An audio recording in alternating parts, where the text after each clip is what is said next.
Perkenalkan, nama saya Junianis Mawati Warubu dari Prodi Pendidikan Kimia. Nah, di sini saya akan membuatkan video strategi pembelajaran yang bisa dilakukan oleh para pendidik. Yang saya lakukan, video strategi pembelajaran yang saya ambil yang pertama adalah interaksi dengan siswa, yaitu saya berinteraksi secara tidak langsung. Kenapa saya memilih ini? Dikarenakan cuaca sekarang sedang tidak baik-baik saja, yaitu polusi. Dan yang kedua adalah strategi berdasarkan proses pengolahan pesan, yaitu deduktif. Nah, baiklah, di sini saya akan mengajarkan materi tentang koloid. Koloid adalah campuran homogen yang terdiri dari partikel-partikel kecil yang terdispersi dalam medium pendispersi. Nah, partikel-partikel ini nantinya akan memiliki ukuran nanometer dan umumnya tidak dapat dilihat dengan mata telanjang atau kita lihat dengan secara langsung. Nah, ciri-ciri koloid ini seperti yang kita ketahui, yaitu sekarang sedang maraknya polusi. Nah, dari situ polusi atau asap tersebut adalah termasuk termasuk contoh dari si koloid tersebut. Nah, ciri-ciri koloid ini yaitu tidak bersifat settling, yang mana partikelnya ini tidak mengendap secara spontan ketika dibiarkan dalam medium pendispersi. Yang kedua, partikel-partikelnya yang kecil. Ukuran partikel koloid biasanya memiliki kisaran hingga 1 sampai 1000 nanometer. Yang ketiga, menunjukkan efek Tyndall.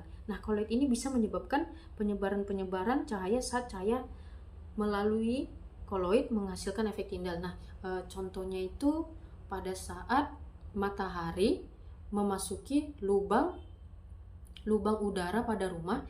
Nah, di situ kita akan melihat efek Tyndall dari koloid tersebut. Itulah contoh sederhana pada saat sinar matahari masuk ke dalam lubang oksigen rumah. Nah, yang keempat adalah sifatnya yang bernyawa. Partikel-partikel ini dapat bergerak secara acak ke mana-mana. Nah, jenis-jenis koloid cair, yang mana koloid ini fasenya dispersi berupa cairan yang terdispersi lagi dalam cairan lain. Contohnya adalah susu. Gas cair yaitu gas yang terdispersi dalam cairan. Contohnya adalah busa.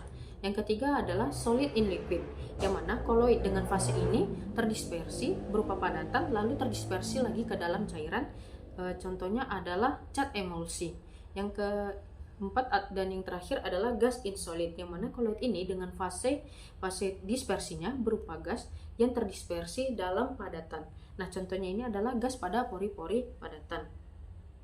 Nah, pembuatan koloid ini dapat kita lakukan melalui beberapa metode seperti dispersi mekanik, dispersi kimia.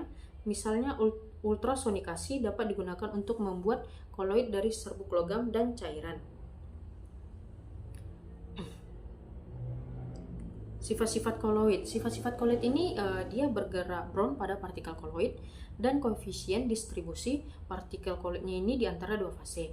Terus yang ketiga, adsorpsi pada permukaan partikel koloid, dan viskositas koloid tergantung pada konsentrasi partikelnya.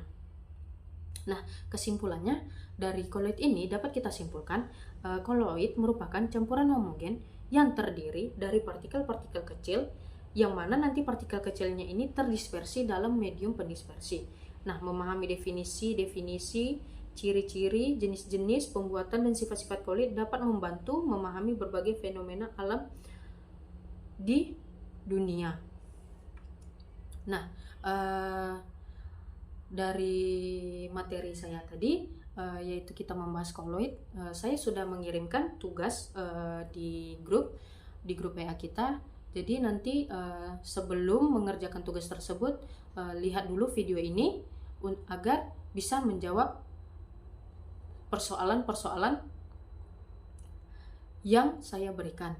Karena soal yang